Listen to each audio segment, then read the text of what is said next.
Good morning friends. और आज हम लोग क्या करेंगे, तो आज से हम लोग कुछ क्वेश्चन एंड आंसर देखते हैं। और यह क्वेश्चन आंसर कितना है, लगभग इसमें 1000 क्वेश्चन का यह सेट है और सिर्फ यह बिहार स्पेशल है। यानी बिहार से संबंधित कोई भी एग्ज़ाम हो, यानी 66वीं बीपीएससी का एग्ज़ाम हो, या बिहार दरोगा का मेन एग्ज़ाम हो, या बीएसएससी का एग्ज़ाम हो, या आने वाला कोई भी एग्ज़ाम हो, उसके लिए यह बहुत ही महत्वपूर्ण है। तो हम आशा करते हैं कि यह पूरा देखेंगे और अच्छा लगे तो ज़रूर लाइक करें, शेयर करें, कमेंट करें और सब्सक्राइब करें। धन्यवाद। पहला क्वेश्चन क्या है, एक प्रांत के रूप में बिहार को बंगाल से कब अलग किया गया था? तो देख लीजिए, 1 अप्रैल 1912 को क्या हुआ कि बिहार बंगाल से अलग हो गया।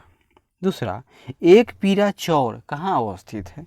याद कीजिए, एक पीरा चौर कहाँ है? तो यह बिहार के सबसे पूर्वी जिला कौन है? तो किशनपुर में, किशनगंज में होगा। आगे देखिए, क्षेत्रफल की दृष्टि से बिहार का देश में कौन सा स्थान है? तो क्षेत्रफल की दृष्टि से बिहार में का देश में कौन सा स्थान? तो अगर जम्मू कश्मीर को यूटी मान लीजिए तो 12वां हो जाएगा, लेकिन अगर यूटी को भी मिला दिया जाए तो भी 13वां ही रहेगा, क्योंकि जम्मू कश्मीर में जो लद्दाख है वह अभी बिहार से बड़ा है। एशिया की सबसे बड़ी गोखुर झील कहाँ है? तो गोखुर झील यानी ऑक्सबो लेक, तो यह कांवड़ झील यानी बेगूसराय में है। ऑक्सबो लेक क्या होता है, जब नदियाँ पहाड़ों पर से नीचे उतरती हैं तो इनमें इतना अधिक गाद जमा हो जाता है और पानी की अत्यधिक मात्रा हो जाने के कारण ये नदी अब और इनका धारा स्लो हो जाता है, जिस कारण ये नदी अब सीधा नहीं चल पाती हैं। अतः गति को मेंटेन करने के लिए ये इस तरह से लेते हैं, जिससे कुछ दिनों के बाद ये रास्ता अपना छोड़ देंगी और यह जो इलाका होगा यह ऑक्सबो लेक के रूप में विकसित हो जाता है। 5वां क्वेश्चन, धर्मपाल के बोध गया से प्राप्त पाषाण अभिलेख में किस व्यक्ति का उल्लेख है जिसने बोध गया में एक शिव मंदिर का निर्माण करवाया था? तो याद कर लीजिए, नाम है इनका केशव। और धर्मपाल कौन है? तो यह पाल वंश से संबंधित है और पाल वंश के संस्थापक तो गोपाल। एशिया का सबसे बड़ा पशु मेला कब और किस स्थान पर लगता है? तो यह सोनपुर में लगता है, यानी सारण जिला में। और कब? तो कार्तिक पूर्णिमा के समय। और बिहार में रेल पहिया कारखाना किस स्थान में अवस्थित है? तो यह बेला कहाँ है? तो प्रखंड दरियापुर जिला सारण में है।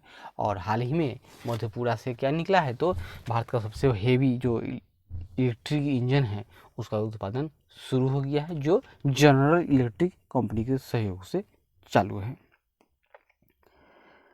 आगे देखिए, पालकालीन कलाकार धीमन और उसके पुत्र बिठपाल कहाँ के निवासी थे? धीमन और बिठपाल ये लोग पाल युगीन कलाकार हैं और इनका संबंध नालंदा से है। और ये लोग क्या थे? तो ये लोग कांस्य मूर्तिकार थे, यानी कांसा का जो मूर्ति है वो बनाने में दक्ष थे। और ये लोग समकालीन थे देवपाल और धर्मपाल के। क्वेश्चन नंबर 9, मार्च 2016 के अंत तक बिहार में व्यावसायिक बैंकों की कुल संख्या कितनी थी? तो लगभग आज भी तो उतनी होगी, लेकिन कुछ घट गया होगा, तो यह याद करने के लायक नहीं है। आगे, धातु से बने सिक्के सर्वप्रथम किस काल में चलाए गए थे?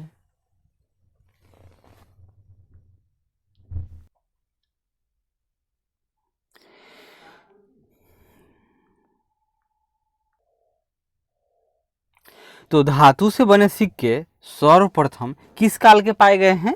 तो उसको कहा जाता है महाजनपद काल या बुद्ध काल, यानी 6ठी शताब्दी ईसा पूर्व के पाए गए हैं। और वो क्या थे? तो पंचमार्क कॉइन थे। 11 नंबर, रुद्रदामन के जूनागढ़ अभिलेख के अनुसार किस पर्वत पर सुदर्शन झील का निर्माण कराया गया था? तो उसका नाम क्या था? उज्जयंत पर्वत। ये कहाँ है? तो गुजरात में। और जो रुद्रदामन के जूनागढ़ अभिलेख है और जिसमें सुदर्शन झील का जो चर्चा मिलता है, इस सुदर्शन झील से संबंधित राजा चंद्रगुप्त मौर्य के समय इसका निर्माण कार्य हुआ था।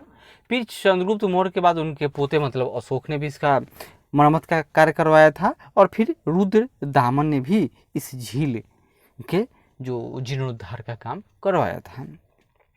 खादर जलोढ़ मिट्टी में किस तत्व की कमी पाई जाती है? तो खादर में क्या मिलेगा? तो नाइट्रोजन की कमी मिलती है। तो मिट्टी कितने प्रकार की होती है? मिट्टी, एक नई मिट्टी, पुरानी मिट्टी। तो कैसे बांटा गया है? जैसे यह हिमालय है, तो हिमालय तो जानते ही हैं, सबसे पहले हिमालय से जो मुख्य हिमालय है, महान हिमालय, जिस पर एवरेस्ट, नंदा देवी, कंचनजंगा आदि जैसे बड़ी बड़ी चोटियां हैं। उसके दक्षिण में आने पर मध्य हिमालय है, मध्य हिमालय जिसकी औसत ऊंचाई 4000 मीटर से कम है। और तीसरा होता है एक शिवालिक, जो 1200 मीटर उसका मैक्सिमम हाइट है। और उसके बाद शिवालिक के बाद में भाभर प्रदेश, जहाँ पर छोटे बड़े बड़े गोले पत्थर आते हैं जिसमें नदियाँ विलुप्त हो जाती हैं। और भाभर प्रदेश के बाद में तराई का क्षेत्र आता है, जहाँ पर ये नदियाँ पुनः बाहर आती हैं और यह क्षेत्र मार्सी यानी दलदली लैंड बन जाता है। तराई के बाद में एक पुराना जलोढ़ मिट्टी आता है, मतलब कि जहाँ पर पहले बाढ़ का पानी आता था लेकिन अब नहीं आता है। उसका नाम क्या होता है? उसका नाम रहता है भांगड़। यह भाभर होता है बड़ा पत्थर वाला, भाभर के बाद तराई, तराई के बाद में भांगड़। और खादर मतलब नई मिट्टी, यानी जो नदी का जो पेट, नदी का जो इलाका है, पेट है उसका, जहाँ पर हमेशा पानी रहता है, यानी प्रत्येक वर्ष जिस क्षेत्र में बाढ़ आती है वह क्या हुआ? तो खादर मिट्टी कहा जाता है। वो उपजाऊ होती है लेकिन उसमें नाइट्रोजन की कमी होती है। झारखंड के गठन के बाद बिहार में राज्यसभा के सदस्यों की कुल संख्या कितनी है? तो 16। और लोकसभा के सदस्यों की संख्या तो 40। और विधान सभा में सदस्यों की संख्या तो 243। और विधान परिषद में 75। युक्ति योजना बिहार सरकार के द्वारा कब आरंभ किया गया था? याद कीजिए, युक्ति तो 23 अप्रैल 2011। नौ नालंदा महाविहार किसके लिए प्रसिद्ध है? तो नौ नालंदा महाविहार यह पाली अनुसंधान संस्थान है। क्या है? पाली अनुसंधान संस्थान। और कहाँ है? तो नालंदा में है। यूनानियों ने यानी ग्रीसवासियों ने किसे अमित्र चेटस या अमित्र घात अथवा शत्रुओं का नाश करने वाला कहा था? तो नाम है इनका बिंदुसार। यूनानी राजदूत एवं इंडिका का लेखक मेगास्थनीज किसके दरबार में पाटलिपुत्र आया था? तो यह चंद्रगुप्त मौर्य के दरबार में आया था।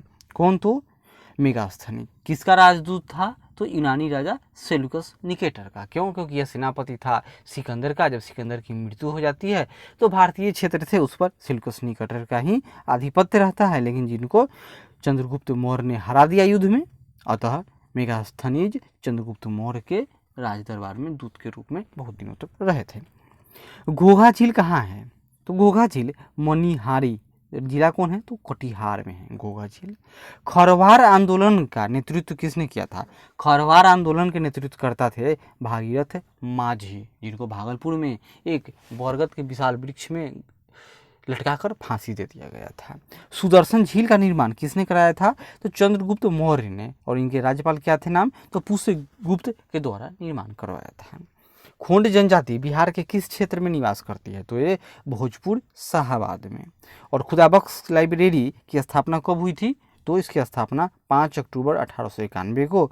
और यह है कहाँ? तो पटना में है। तो अगले बार मिलेंगे कुछ नए क्वेश्चन के साथ। तब तक आशा करते हैं कि यह प्रयास अच्छा लगे तो ज़रूर लाइक करें, शेयर करें, कमेंट करें और सब्सक्राइब करें। धन्यवाद।